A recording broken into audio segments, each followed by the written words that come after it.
우리 하나님의 말씀을 한번 보도록 하겠습니다. 하나님의 말씀은 로마서 5장 1절에서 5절까지 말씀입니다.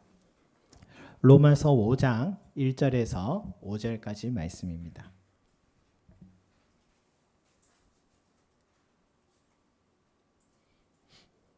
로마서 5장 1절에서 5절 찾으신 줄 알고 우리 한 목소리를 함께 올려드리겠습니다. 시작. 그러므로 우리가 믿음으로 의롭다 하심을 받았으니 우리 주 예수 그리스도로 말미암아 하나님과 화평을 누리자.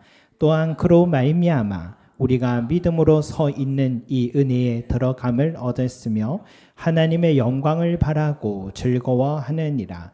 다만 이뿐 아니라 우리가 환난 중에도 즐거워하나니 이는 환난은 인내를, 인내는 연단을, 연단은 소망을 이루는 줄 알미로다. 소망이 우리를 부끄럽게 하지 아니함은 우리에게 주신 성령으로 말미암아 하나님의 사랑이 우리 마음에 부은 바 됨이니. 아멘. 여러분, 내가 복음을 부끄러워하지 아니하노니 이 복음은 모든 믿는 자에게 구원을 주시는 하나님의 능력이 됨이라. 라는 이 로마서 1장 16절 말씀을 우리는 이 로마서를 시작하면서 보았습니다. 여러분, 로마서 1장부터 4장까지 이 말씀을 통해서요, 이 복음에는 믿는 모든 자에게 구원을 주시는 하나님의 능력이 있다라는 걸 우리가 깨닫게 됐습니다. 복음 들었다고 구원 얻는 게 아니라고 했죠. 율법 행한다고 구원 얻는 게 아니라고 했죠. 누구에게 구원 얻는다? 믿는 자에게 구원을 주신다라고 했습니다. 우리 복음이 우리에게 찾아왔고 우리가 해야 할 유일한 것은 믿는 것밖에 없다는 것. 무엇을 믿느냐? 나의 죄를 씻어주시기 위해 하나밖에 없는 아들을 내어주신 그 하나님을 믿는 것. 이게 우리의 믿음의 대상인 것입니다. 그 하나님의 선한 계획을, 그것을 신뢰하면서 하나님은 우리가 신뢰할 때 하나님은 그 신뢰하는 그 믿음 보시고 의롭다 칭해 주시고 우리를 하나님 백성 될 수 있는 은혜 베풀어 주신다는 것이죠. 여러분, 구원 얻는 길은 율법 지켜 행함이 아니라 오직 믿음으로라는 사실을 바울은 로마서를 통해 한사코 우리에게 알려줬습니다. 그래서 구원을 얻는 길을 알고 싶으면요, 꼭 로마서 1장부터 4장까지 말씀을 읽고 또 읽으면은 충분하게 발견할 수 있다는 것 여러분 꼭 기억하시기 바랍니다. 구원에는 여러분 3단계가 있다고 합니다. 첫째, 칭의, 의롭다고 칭해 주시는 것. 두 번째는 성화의 단계가 있습니다. 세 번째는 영화의 단계가 있습니다. 여러분, 칭의는요, 특정 시간에 의롭다고 선언해 주시는 단 일회적인 사건이라고 할 수 있겠죠. 그러면 이제 성화의 단계에 이제 들어가면 그 의롭다함을 받은 우리가요, 이 땅에 살면서 죄와 싸우면서 점점 주님을 닮아가는 그 모든 여정이 바로 성화입니다. 영화는 이제 우리 육체를 벗어난 후에 우리 하나님의 품에 안기면서 우리가 그 품 안에서 모든 몸과 영혼이 다 신비롭게 변화되고 우리 하나님이 주시는 그 은혜를 누리는 그 단계, 그 시간을 바로 영화라고 말하는 겁니다. 그러면 오늘 우리가 읽은 이 5장부터는 바로 뭐냐? 1장부터 4장까지는 이 칭의에 관한 내용이었다면 5장부터는 성화의 과정을 말하고 있는 겁니다. 1절에서 이렇게 시작하죠. 다시 한번 읽어볼까요? 시작. 그러므로 우리가 믿음으로 의롭다 하심을 받았으니 우리 주 예수 그리스도로 말미암아 하나님과 화평을 누리자. 아멘. 그러므로라는 말은 뭐예요? 1장에서 4장까지의 결론을 이제 요약하려고 그러므로라고 말하는 겁니다. 1장에서 4장까지 핵심은 뭡니까? 우리가 믿음으로 의롭다 하심을 받았으니. 그죠? 이게 핵심이죠. 이 칭의를 받았다는 말씀이에요. 그렇다면 우리에게 성화의 과정이 시작되는데 이 성화의 과정에서 얻게 되는 축복은 뭐냐? 바로 하나님과 화평을 누리는 것입니다. 하나님과 화평을 누리는 겁니다. 우리 주 예수 그리스도로 말미암아 하나님과 화평을 누리자. 여러분 이제 우리가 이 땅을 살아갈 때 이제 우리의 가장 참 축복은 하나님과 화평을 누리는 것입니다. 우리가 믿음으로 의롭다 하심 받았을 때는요. 우리에게 주어진 그 칭의의 순간에 우리에게 가장 큰 축복이 뭡니까? 구원이죠. 구원. 죽어도 살겠고 살아서 믿는 자는 영원히 죽지 않는 그 구원의 축복을 우리가 받게 되었습니다. 그죠? 이거보다 더 큰 축복 없어요. 여러분 세월 흐르는 거 보십시오. 세월 얼마나 빠르게 흐릅니까? 그죠? 어느새 나도 인생의 마지막 장면을 연출해야 될 때는 누구에게나 다 찾아오거든요. 이 죽음이라는 게 이 남의 일이 아닙니다. 피해갈 수 없는 현실이에요. 10년 전에 우리 동인천 노회에 우리 교회가 소속돼 있는데 동인천 노회에 소속하니까 이 남부 시찰이라는 그 공동체 목회자 공동체 안에 또 이렇게 들어가게 됐어요. 우리 남부 시찰에 들어갔더니 얼마나 개척 시작했을 때 힘이 됐는지 몰라요. 목사님, 사모님들이요 늘 자주 모여가지고 함께 연합 부흥회도 우리도 많이 참석했죠. 연합 부흥회도 했고요. 또 같이 교회를 돌아가면서 순방 예배도 드리고 MT도 다니고 단기 선교도 여러 번 다녀왔습니다. 그때 한 목사님 이런 얘기하세요. 임 목사, 나중에 우리가 나이가 들면 우리도 데리고 많이 다녀줘. 그런 얘기 하시더라고요. 그 말이 아직도 귓가에 맴도는데 정말 어느덧 그 중에 은퇴하신 분들도 계시고요. 또 은퇴를 앞두고 계신 분들이 그렇게 여러 분 계십니다. 그래서 올해부터는요. 우리 교회도 중간에는 또 선교사님이 또 한국에 오셨다 소식이 들린 분이 있으시면 모시고 설교 듣는 시간도 있겠지만 올 여름 한 달 동안에는 우리 은퇴하신 우리 노회의 또 시찰의 우리 목사님들을 주일 강단에 모시고 말씀 듣고 교회에서도 섬기는 시간에 그렇게 가식합니다. 한평생 목회하시면서요. 빚어진 경륜 있는 설교도 여러분 들으시고 많이 은혜가 됐으면 좋겠습니다. 여러분 그렇게 우리는 세월을 비껴갈 수 없는 자리예요. 하지만 예수 그리스도를 믿음으로 말미암아서 구원을 얻은 우리는요. 죽음이 끝이 아니고 영원한 시작입니다. 믿으시기 바랍니다. 그러니까는 뭐 가끔 우리 장로님 이런 얘기를 농담 삼아 하신 적 있어요. 나는 은퇴를 했으니까 자꾸 일을 시키지 마시기 바랍니다. 농담 반 진담 반이겠죠. 그러나 여러분 우리의 진정한 은퇴식은 주님 앞에 섰을 때 면류관 받을 때인 줄 믿습니다. 그래서 우리 장로님 한참 일하실 때임을 믿습니다. 더 많이 섬기고 면류관 받을 때까지 영광 돌리시기 바라겠습니다. 아멘. 여러분 인생 살아가면서요. 예수와 함께 살고요. 우리 삶이 그래요. 예수와 함께 이 땅을 살 땐 예수와 함께 살고 우리가 죽으면 예수의 품에 안기는 것입니다. 그래서 이게 우리 인생이에요. 고속도로로 말하면 더 큰 도로로 달리는 죽음은 인터체인지 같은 거예요. 그죠? 죽음 이후 세계는 막연하고 또 연기처럼 사라진 허무한 세계가 아닙니다. 여러분 변화산상에 올라간 베드로가 얼마나 그 순간에 기뻐했습니까? 그게 너무 자기도 정신없이 너무 기쁘니까 이런 말이에요. 여기가 좋사오니 초막 셋을 짓고 주님과 또 우리 엘리야 모세와 우리가 함께 이렇게 살고 싶습니다. 자기도 모르게 그런 고백한 것은 바로 그 잠깐이지만 천국의 그 아름다움과 충만한 기쁨을 느끼게 한 시간이었거든요.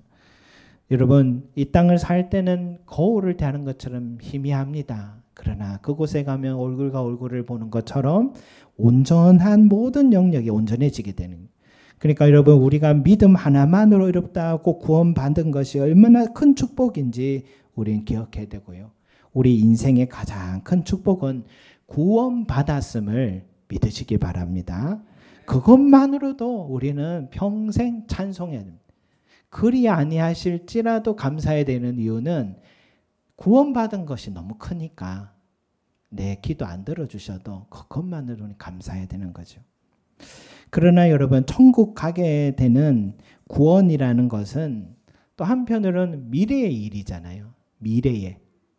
아직 우리는 이 현재의 삶을 살아가야 하는 사람들입니다.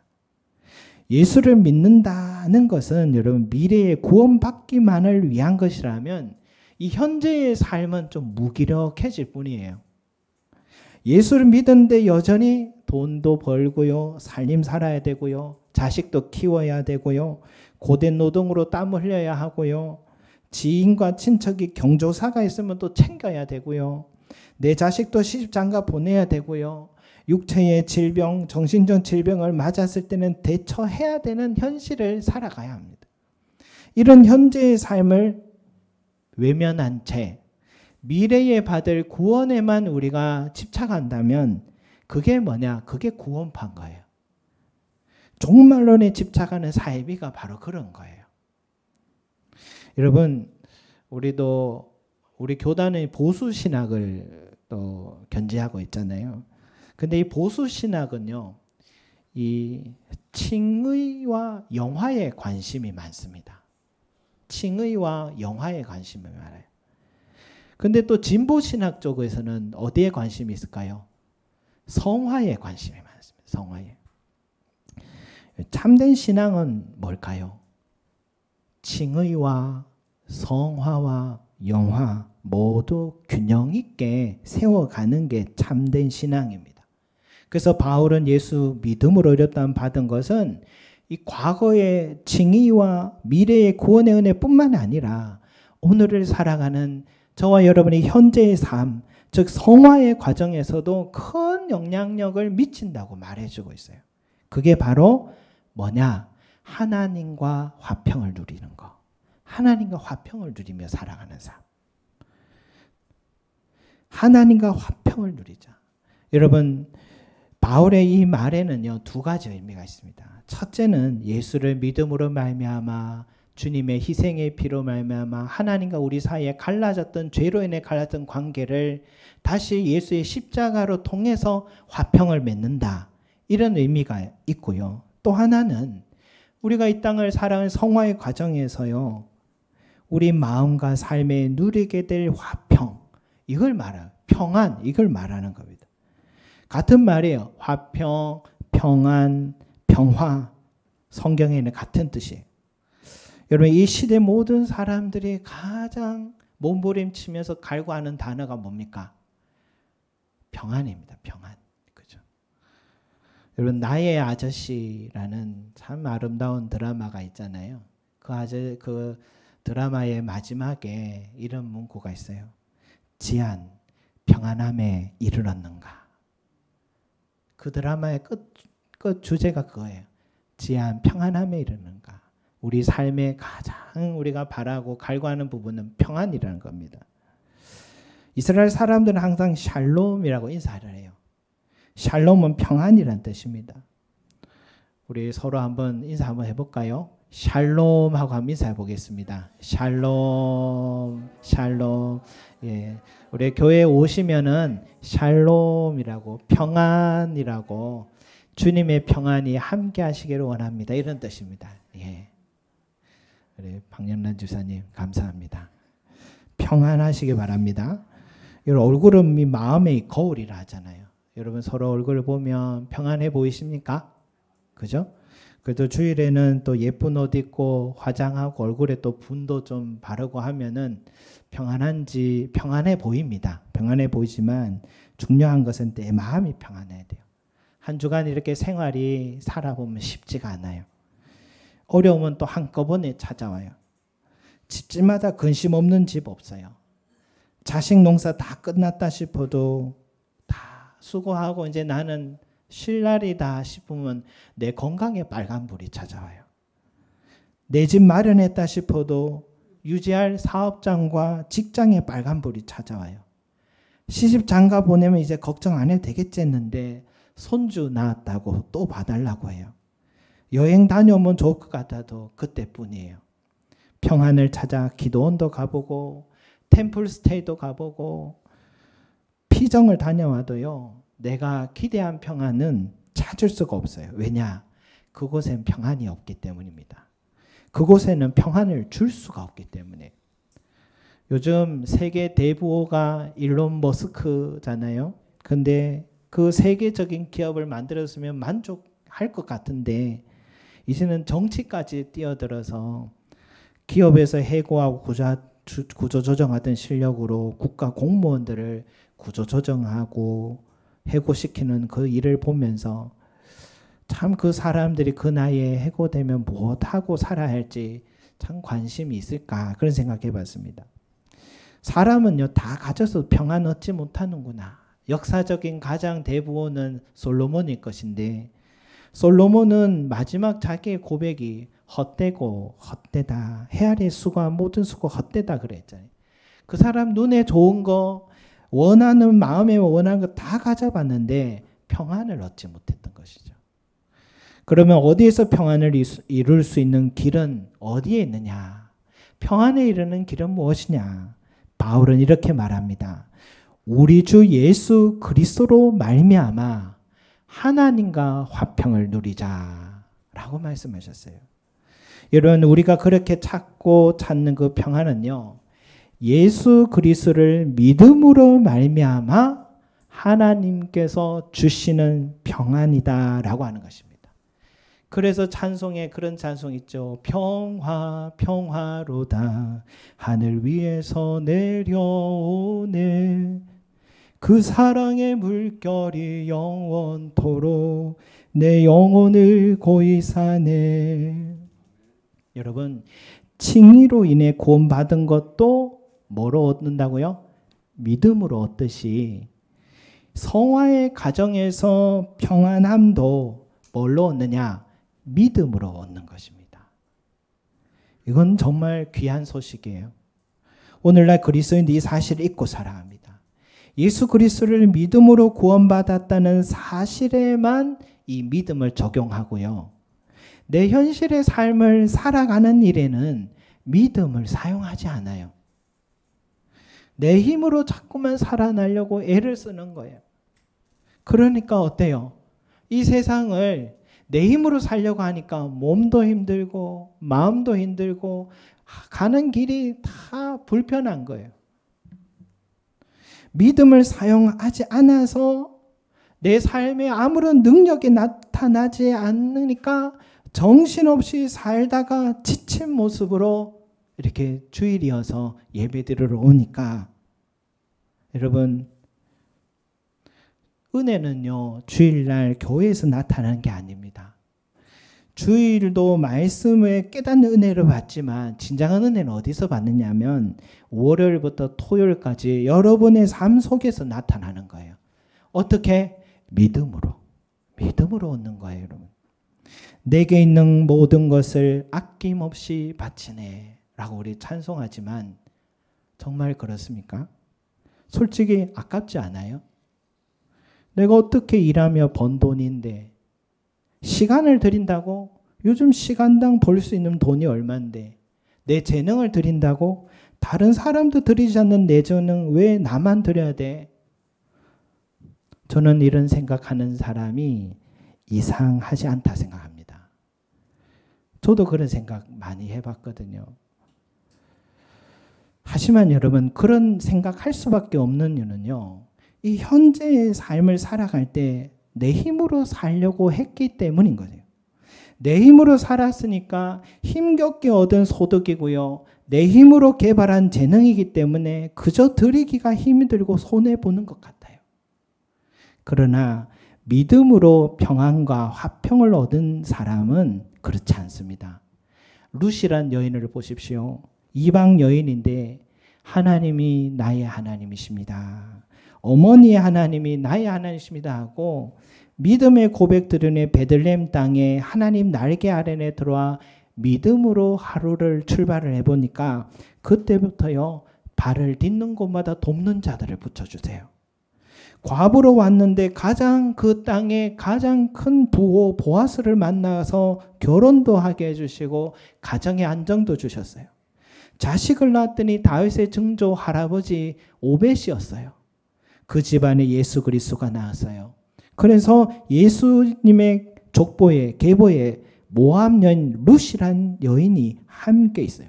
이 세상의 여인처럼 평안을 누린 자가 또 어디 있겠습니까? 그녀가 한 것은 믿음으로 살았는 것밖에 없어요. 그랬더니 하나님과 화평을 누리게 된 것입니다. 믿음으로 평안함을 경험한 사람은 그 평안이 어디에서 온 것임을 알아서 하나님께 드림이, 헌신이, 나눔이 너무나 당연하고 자연스럽게 이어지는 것입니다. 여러분, 믿음은 구원을 얻는 데 적용되는 도구가 아니고요. 도구만이 아니고 현재의 삶을 살아가는 사람들도 믿음으로 살아가는 것임을 믿으시기 바랍니다. 저도 인생에 뚜렷이 기억나는 두 번의 믿음이 있어요. 한 번은 20년 전이고 한 번은 10년 전이에요. 20년 전에 처음 결혼 생활을 시작하니까 이 쥐꼬리만한 사례비를 탁 받았어요. 제일 먼저 그 돈에서 11조 감상금을 뗐습니다. 그건 어린 시절부터 늘 어머니가 하는 모습을 보고 배운 거예요. 그리고 이제 세금 떼고요. 대학원도 경기도까지 대구에서 다녀야 되니까 교통비 떼고 하니까 아무것도 남지가 않았어요. 사모는 이런 남편 믿고 결혼해서 걱정이 되는지 눈물 한 방울 뚝 흘리더라고요. 그때 우리 부부가요. 헝금이에 손을 얹고 기도드렸어요. 하나님, 무엇을 먹을까 입을까 염려하지 말라고 하셨지요. 우리를 돌보신다 약속하셨지요. 그 약속 믿고 살겠습니다. 그 뒤로요. 가계부를 쓰는데 들어온 것보다 나간 돈이 더 많았는데도 이상하게도 펑크가 나지가 않아요. 생활에. 갑자기 내 사정도 모르는 누군가가 갑자기 연락해서 필요한 정확한 금액 보내주는 생각지 못한 일들이 매달마다 이루어지는 거예요. 이제 20년이 지났어요. 이제 지금은 어떻게 됐을까? 전세 대출 말고는 아직 빚은 없습니다. 매일 신령할 일용할 양식 공급해 주시는 그 하나님을 경험하면서 지금까지 살아왔다는 거, 믿음으로 살았다고 저는 생각합니다. 두 번째는 교회 개척할 때예요. 그건 10년 전 일이겠죠. 얼마나 당혹스러운지 몰라요. 저는 개척이 계획도 없었어요. 그릇도 되지 못하고 저는 안정적인 거 좋아하는 사람이었어요.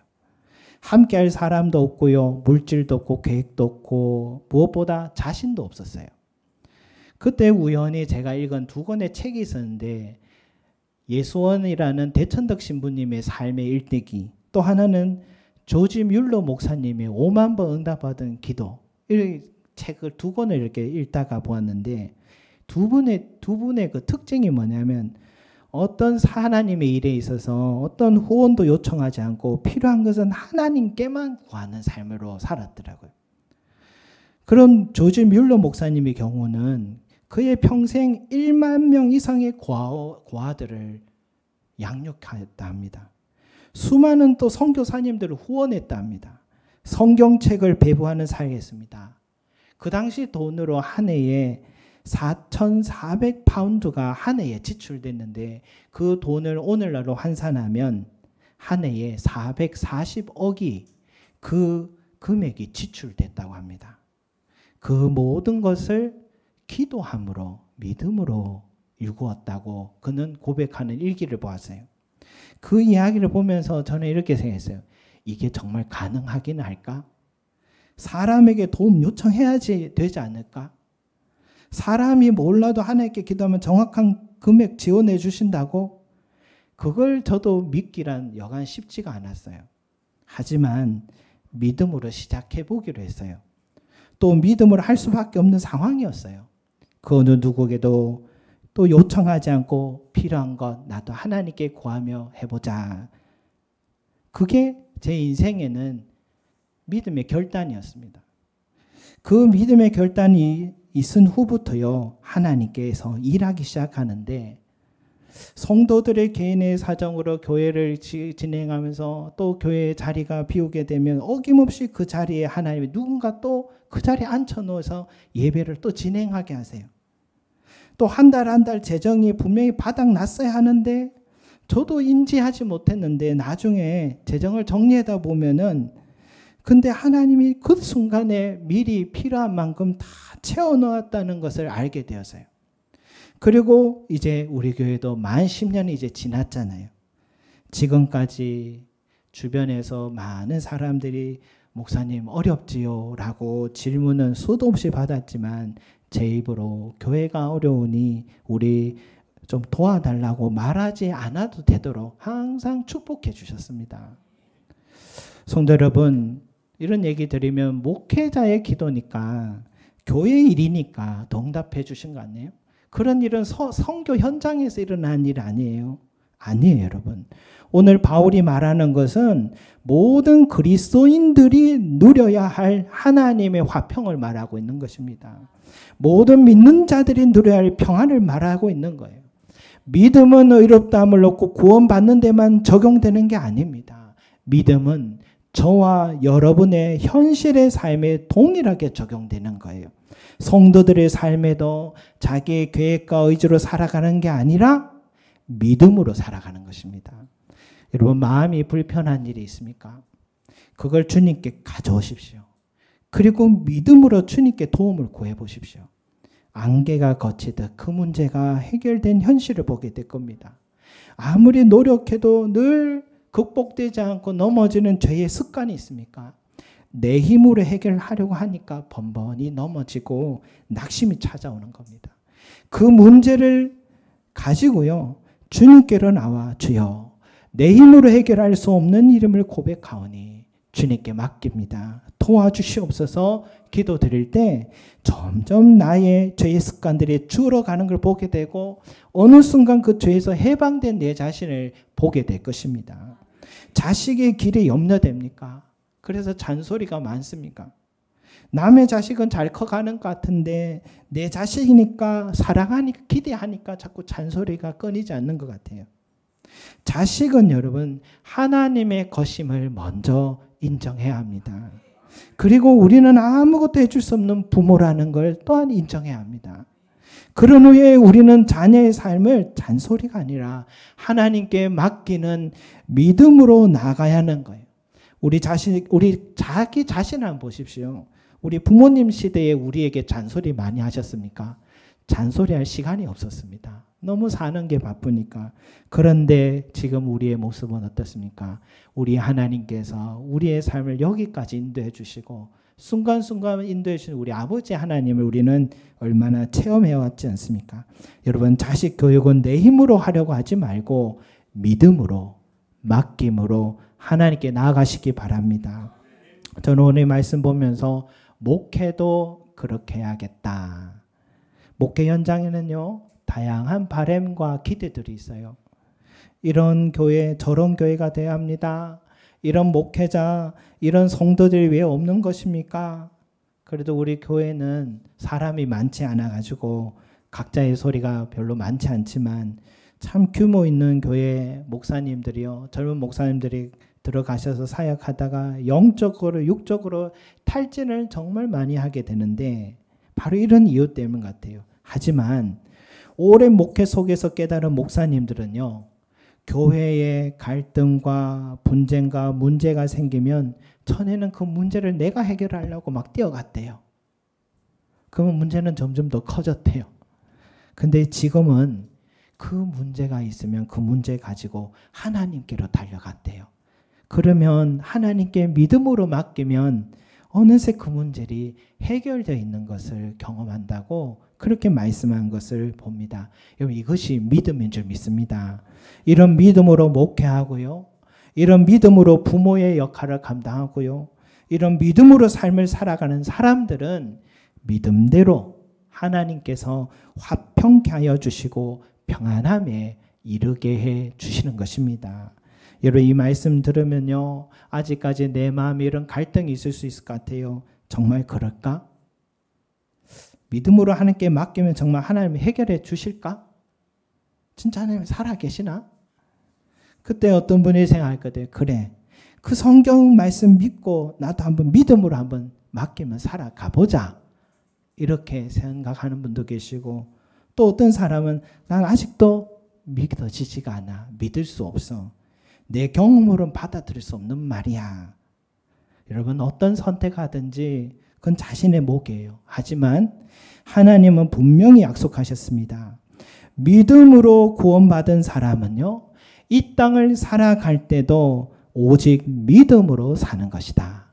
분명히 약속하셨으니, 그러면 이제 내가 아니라 내 안에 거하신 예수 그리스도께서 살아내어 주신다는 사실, 저와 여러분 그러한 삶을 믿으시고 또한 그 믿음의 결과로 하나님과 화평케 되어지고 그 화평을 누리시는 저와 여러분 되시기를 간절히 소망합니다. 기도드리겠습니다. 사랑과 은혜가 풍성하신 우리 아버지 하나님, 우리가 믿음으로 구원을 얻었을 뿐만 아니라 이 땅의 성화의 과정에 현재의 삶을 살아가는 데서도 우리가 예수 그리스도를 바라보고 그 십자가 앞으로 나아가 내 모든 짐을 맡기는 믿음으로 살아가는 것이다.